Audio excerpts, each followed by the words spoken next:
Min vandhane sprutter. Problemet er formentlig, at din palliator er stoppet eller tilkalket.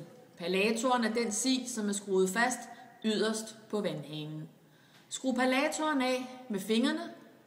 Hvis palliatoren er meget tilkalket, kan det være nødvendigt at anvende værktøj for at få palliatoren af. Er man ikke i besiddelse af specialværktøj, kan man anvende en papegøjetang. For at beskytte palliatoren mod ridser, anvendes en klud imellem palliator og tang.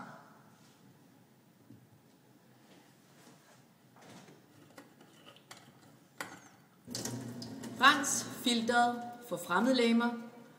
Kontroller, at gummipakningen er hel og ren.